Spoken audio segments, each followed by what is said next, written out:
ఇంతకుముందు వీడియోలో అమ్మ చేసిన గోంగూర పచ్చడి అనేసి ఒక వీడియో పోస్ట్ చేశాను మినీ బ్లాగ్లో. ఇప్పుడైతే అమ్మ చేసిన గోంగూర పచ్చడి చూసేద్దాం. నాతో పాటు మీరు కూడా వచ్చేయండి. అదేం లేదండి, పెద్దగా ప్రాసెస్ కూడా ఏమీ లేదు. చాలా సింపుల్గా చాలా టేస్టీగా ఉంటుంది. ఈ రెసిపీ మాత్రం చాలా బాగుంటుంది. అది ఎలాగనంటే, ముందుగా నువ్వులు తీసుకోవాలి. కొంతమంది పల్లీలు వేస్తారు, కొంతమంది పచ్చిమిర్చి వేస్తారు. కానీ మా అమ్మ మాత్రం నువ్వులతోనూ పల్లీలతోనూ కూడా చేస్తుంది. నువ్వులని సిమ్లో పెట్టుకొని దోరగా వేపుకొని ఇది పక్కకు పెట్టుకోవాలి.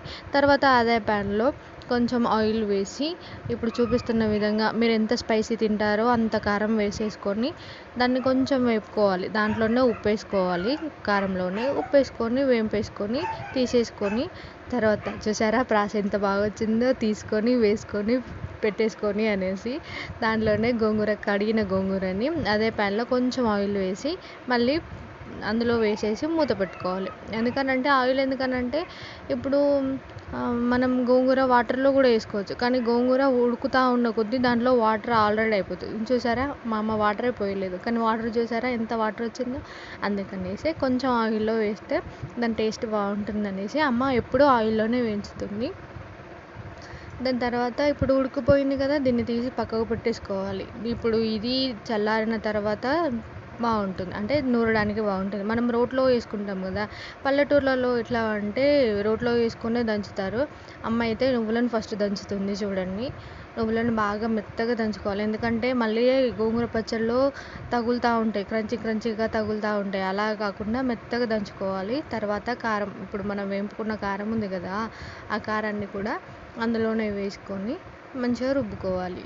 మనమైతే మిక్సీలో వేసుకొని ఆ మిక్సీ ఎటు కాకుండా రుబ్బుకొని మెత్తగా రుబ్బుకుంటాం, కానీ ఇదే రోటి పచ్చడినే హెల్దీ. ఇప్పుడు మనం తీసుకున్న ఆ ముద్దని పక్కకు పెట్టేసుకొని చల్లార్చుకున్న గోంగూరను వేసుకొని కూడా అలాగే రుబ్బుకోవాలి. మా మమ్మీ చూడండి దంచుతుంది, 2 సార్లు వేసింది, ఎందుకంటే అది చిన్నగా ఉంది, అందుకే మొత్తం పట్టలేదు. వేసేసుకొని ఇప్పుడు మనం పక్కకు పెట్టుకున్న నువ్వుల ముద్ద ఉంది కదా, నువ్వులను కారపొడి నూరిన ముద్ద ఉంది కదా, అది వేసేసుకుంటే అంతే, సింపుల్గా అయిపోయింది అన్నట్టే. ఇక ఆ పచ్చడిని ఒక్క 2 నిమిషాలు అలా దంచుకొని రోట్లో దంచుకొని పక్కకు పెట్టుకోవడమే.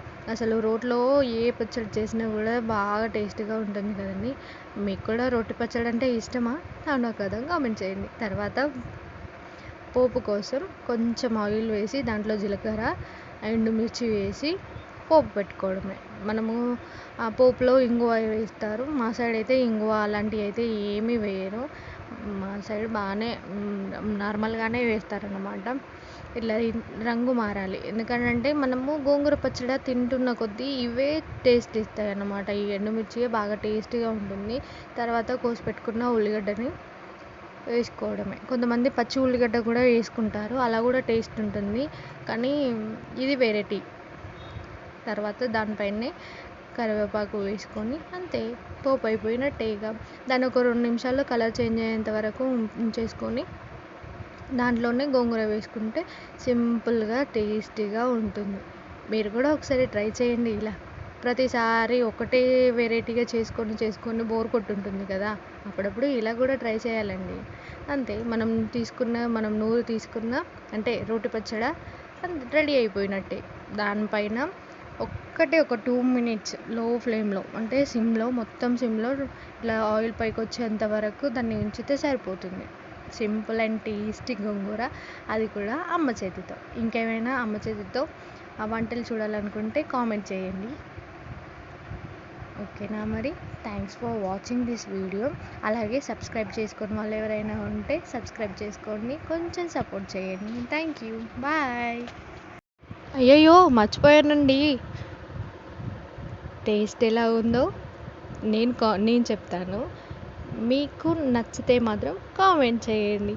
ఓకేనా మరి, బాయ్.